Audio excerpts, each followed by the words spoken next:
तिखट भाजी खाऊन मोठा होणार आहे. अरे वा. काय एकटा बसतो तू शाळेत? अरे वा. आणि कोण कोण असतं तुझ्यासोबत शाळेत? मॅडम असते? मुलं मुली बाकीचे?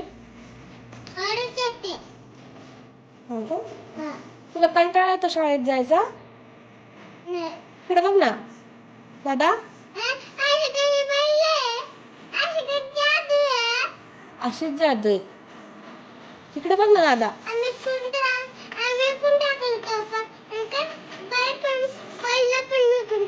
हो. आता बैल आहे का मग? गाय? आता गाय मला देऊन टाका.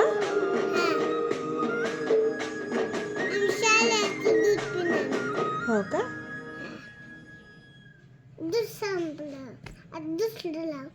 संपलं ना तू. बरं.